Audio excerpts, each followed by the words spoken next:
அனைவருக்கும் வணக்கம். இந்த நாள் இனிய நாளாக அமைய வாழ்த்துக்கள். ஏஎல்பி ஜோதிடர் ஜோதிட ஆசிரியர் டாக்டர் சாந்தி தேவி ராஜேஷ்குமார். நிறைய பேர் எங்கள்கிட்ட கேட்கக்கூடிய கேள்வி என்னென்னா, ஒருத்தர் மனநிலை பாதிக்கப்படுவது எதனால் அப்படின்னு சொல்லி கேட்குறாங்க. இந்த மனநிலைக்கு பாதிக்கப்படுறதுக்கு அந்த மன அழுத்தம் அப்படிங்கிறது, மனப்பிறழ்வு அப்படிங்கிறது, மனச்சிதைவு அப்படிங்கிறத காரணங்கள் இருக்குது. இந்த காரணங்களை நம்ம ஏஎல்பியில் நம்ம எப்படியெல்லாம் பார்க்குறோம். ஒருத்தருக்கு மனம் அப்படிங்கிறது 5ஆம் பாவகம், எண்ணம் அப்படிங்கிறது 1ஆம் பாவகம். இந்த மனமும் எண்ணமும் தெளிவாக தீர்க்கமாக வேலை செய்யணும்னா அதற்கு 9ஆம் பாகமும் இணைஞ்சு வேலை செய்யணும். அப்போ இந்த மூணும் ஒருத்தருக்கு நல்லா இருந்ததுன்னா இந்த மன அதிர்ச்சி, மனச்சிதைவு, மனப்பிறழ்வு இதெல்லாம் எதுவுமே ஏற்படாது, நல்லாயிருக்கும். இந்த மூணில் ஒன்று சரியில்லைனாலும் அவங்க மனம் அப்படிங்கிறது பிரச்சனைக்குரியதாக மாறும். இந்த லக்னம்னு சொல்லக்கூடிய ஏஎல்பி லக்னத்தினுடைய நட்சத்திர அதிபதி சரியில்லை அப்படின்னா அவங்க மன எண்ண ஓட்டங்கள் அவங்களுக்கு சீராக இருக்காது. எண்ண ஓட்டம் சீராக இல்லைன்னா என்னங்க பண்ணும்? எதை பார்த்தாலும் ஏதாவது ஒரு யோசனையில் இருப்பாங்க, ஏதாவது ஒன்றை விட்டுடுவாங்க, இதை பண்ணணும்னு நினச்சி கிளம்புவாங்க. இங்கே ஏன் நம்ம வந்தோம், என்ன யோசித்தோம் அப்படிங்கிறதே மறந்து போவோம். ஆமாம், நான் ஏன் இங்கே வந்தேன் அப்படின்னு சொல்லி கேட்பாங்க. இப்போ ஏதோ சொல்லணும்னு ஃபோன் பண்ணி பேசுவாங்க. நான் ஏதோ சொல்கிறதுக்காக தான் நான் கூப்பிட்டேன், அது மறந்துட்டேன், நான் அப்புறமா பேசுகிறேன்னு வச்சுருவாங்க. இது எல்லாமே என்ன, அந்த எண்ணங்கள் சீராக இல்லாமல் போகிறதுனால, லக்னம் அப்படிங்கிற ஒரு பாயிண்ட் சரியில்லாமல் போகிறதுனால ஏற்படக்கூடிய விளைவு. சரி, இந்த 5 மனசு சரியில்லை அப்படின்னு சொல்கிறது, இந்த மனம் அதிர்ச்சிங்கிறது 5ங்கிறது விருப்பம், 5ங்கிறது காதல் அப்படின்னு எடுத்துக்கலாம். இந்த டீனேஜ் பருவத்தில் மன அதிர்ச்சி ஏற்படுது அப்படின்னா அதற்கு இந்த விருப்பம், காதல், தீராத யார் மேலேயாவது தீராத ஒரு பற்றுதல் வச்சுட்டாங்க, அங்கே அது ஏமாற்றம் ஆகிடுதுன்னா அது ஒரு அதிர்ச்சியாக மாறி அது மன அழுத்தத்தை ஏற்படுத்தக்கூடியதாக அமைஞ்சிரும். அல்லது இன்னும் சொல்லப்போனால் ஒரு பிள்ளைங்க மேலே ரொம்ப அதீதமான நம்பிக்கையை வச்சுருப்பாங்க. அந்த பிள்ளைங்க நம்மளை கவனிக்கலை, அந்த பிள்ளைங்க நம்மளை திரும்பி கூட பார்க்கல, நம்ம சொல்கிறத கேட்கலை அப்படின்னா அதனால் மன அழுத்தத்திற்கும் மன அதிர்ச்சிக்கும் ஆளாகி அதனுடைய நிகழ்வு அவங்களுக்கு வேறு மாதிரியாக போயிடும். எதுவுமே ஒருத்தர் மேலே வைக்கக்கூடிய ஆசை, பற்றுதல், காதல் கூட அளவாக இருந்தால் உங்களுக்கு எதுவும் ப்ராக்டிக்கலாக இருங்க, ரொம்ப எமோஷ்னலாக இருக்காதீங்க அப்படிங்கிறது தான் இப்போதைய நம்மளுடைய தத்துவம் அப்படின்னே சொல்லலாம். அதனால் எதை பற்றியுமே படிக்கணுமா, கொடுத்த சப்ஜெக்டை சரியாக படிக்கணும், ஞாபகம் வச்சுக்கணும், அவ்வளோதான். அதை விட்டு நம்ம நல்லா படிக்கணும், நம்ம நல்லா பேர் வாங்கணும், நம்ம ஃபஸ்ட்டு வரணும், நான் மட்டும்தான் ஃபஸ்ட்டு வரணும் அப்படிங்கிற மாதிரி நம்ம ஓவராக திங்க் பண்ணோன்னு வச்சுக்கோங்களேன், நமக்கு அந்த டென்ஷனே நம்மளுக்கு ஒரு மன அதிர்ச்சியை ஏற்படுத்திடும். அதுதான் நாளடைவில் அந்த மூளைக்கோளாறுகள் வருவதற்கும், மனப்பிறழ்வு ஏற்படுறதுக்கும், மனச்சிதைவு ஏற்படுறதுக்கும். எங்கள் ஊரில் ஒருத்தர் 3 டிகிரி வாங்கினார், நல்லா பேசுவார், பேச்சு நாடக மன்றத்தில் பேசுகிற மாதிரி அவ்வளோ பேசுவார், பல மிமிக்ரியெல்லாம் பண்ணுவார். கலைஞர் எப்படி பேசுவார், அண்ணா எப்படி பேசுவார், காமராஜர் எப்படி பேசுவார்னு மிமிக்ரியெல்லாம் பண்ணுவார். அவ்வளோ ஒரு சூப்பராக பேசக்கூடியவர். ஆனால் அவருக்கு நல்லா பேசுகிறாரு, நல்லா பழகுறாரு, ஆனாலும் மனச்சிதைவு, அவங்க சொந்தத்தை விட்டு அவர் விலகி தான் இருந்தார். அந்த மாதிரி நிறைய கேசஸ் இருக்குது.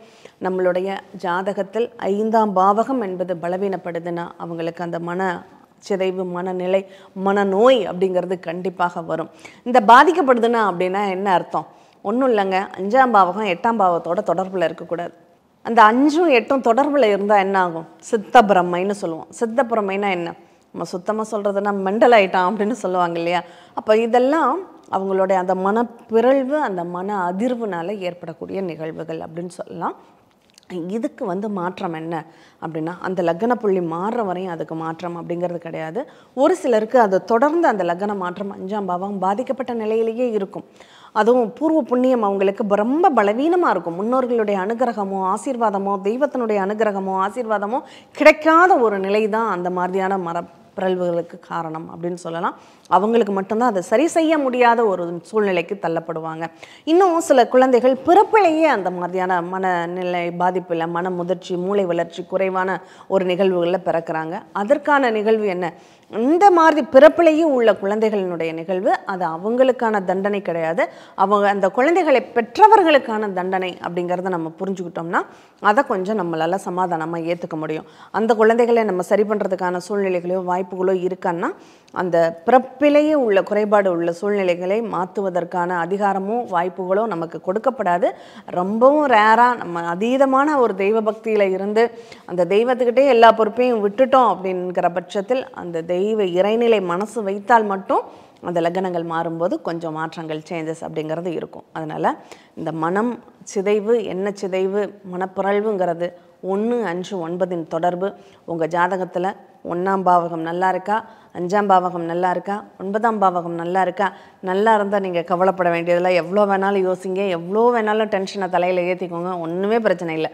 ஆனால் இது 3 பாதிக்கப்படுது அப்படின்னா நீங்கள் நிர்சிந்தனையாக செயல்படுவது மட்டுமே அதற்கு தீர்வு, அதற்கு பரிகாரம் அப்படின்னு சொல்லலாம். நிறைய இதில் எல்லாம் போய் பாருங்களேன், நம்ம அருவிகளில் குளிக்கிறதுக்கு ரெஃபர் பண்ணுவாங்க. ஏன்னா அந்த தண்ணி தலையில் ஊற்றுறவாது அவங்க எண்ணங்களில் கொஞ்சம் ஒரு மாற்றங்கள் ஏற்படும். இன்னும் ஆயில் மசாஜ் தலையில் எண்ணெய் ஊற்றிக்கிட்டே இருக்கிற மாதிரியான ஒரு வழிகள்லாம் பண்ணுவாங்க. இப்போ இதெல்லாமே அந்த மனநோய் தீர்வதற்கான வழிமுறைகளை அவங்க உருவாக்குறாங்களே தவிர அது நிறைய பேருக்கு சரியாயிடுமா அப்படின்னா 100க்கு 50 பேருக்கு சரியாயிடும். 50 பேருக்கு அது அப்படியே இருக்குன்னா அவங்க ஜாதகத்தில் அந்த 5ஆம் பாவகத்தினுடைய நிலை தொடர்ந்து பிரச்சனைக்குரியதாகவே மாறுது அப்படிங்கிறத புரிஞ்சுக்கலாம். அப்போது மனநோய் ஏற்படுவதற்கான காரணம் நம்ம ஜாதகத்தில் 5ம் 1ம் 9ம் இறைநிலை பாக்கியம் நமக்கு கிடைக்காமல் போகிறதும் அதை சரி செய்ய முடியாமல் போவதற்கு காரணம் அப்படிங்கிறத நம்ம புரிஞ்சுக்கலாம். அதனால் இந்த ஜாதகத்தின் நிலையை அறிஞ்சு நமக்கு இந்த மாதிரி பிரச்சனைகள் வரப்போகுது அப்படின்னு தெரிஞ்சால் யோசிக்கிறத விட்டுடுங்க, சிந்திக்கிறத விட்டுடுங்க. கடவுள் விட்ட வழி, அவர் எந்த வழியில் நம்மளை, அதாவது ஒரு வெள்ளத்தில் நம்ம பயணிக்கிறோன்னு வச்சுக்கோங்களேன், எதிர்பாராமல் அந்த படகு கவுந்துருது, அந்த வெள்ளம் நம்மளை அடிச்சுக்கிட்டு போகுதுன்னா அது போகிற வழியில் நமக்கு ஏதாவது பிடிமானம் கிடைக்குதான்னு பார்க்கணும். அதை விட்டு எதிர்த்து நம்ம நீச்சல் அடிச்சுக்கிட்டு இருந்தோம்னா நம்ம கரை சேர முடியாது. ரொம்ப சோர்ந்து போய் அதோடய அது அடிச்சுட்டு போயிடும்.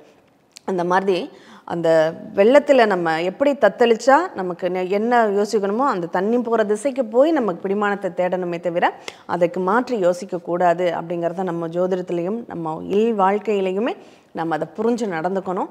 அதே மாதிரி நம்ம கடைபிடிச்சோம்னாவே கடவுள் தான் எல்லாத்துக்கும் அப்படின்னு நம்ம பொறுப்பில் இருந்து நம்ம கொஞ்சம் விலகி நின்று பார்த்தோம் அப்படின்னாவே நம்ம அந்த பிரச்சனைகள்லேருந்து விடுபடக்கூடிய வாய்ப்புகளும் வழிகளும் திறப்பப்படும். அதனால் இந்த ஜோதிடம் தெரிஞ்சோம்னா இதை நம்ம புரிஞ்சுக்க முடியும். நமக்கு இந்த நேரம் நமக்கு கடுமையாக இருக்குது, இந்த நேரம் ரொம்ப யோசிக்கக்கூடாது, ரொம்ப சிந்திச்சோம்னா நமக்கு சிந்தனையில் மாற்றங்கள் ஏற்பட்டுடும் அப்படிங்கிறத நம்ம புரிஞ்சுக்கிட்டோம்னா அதில் இருந்து நம்ம தப்பிப்பதற்கான வழியை நம்மளே தேர்ந்தெடுக்க முடியும். அதனால தான் உன் வாழ்க்கை உன் கையில் அப்படின்னு சொல்லியிருக்காங்க. அதனால் இதை பயன்படுத்திக்குவோம். நம்ம வாழ்க்கையினுடைய நிகழ்வுகளை தெரிஞ்சு அதுக்கு தகுந்த மாதிரி நம்மளை நாம் மாற்றிக்குவோம். மீண்டும் இனியதொரு நிகழ்வில் சந்திப்போம். நன்றி, வணக்கம்.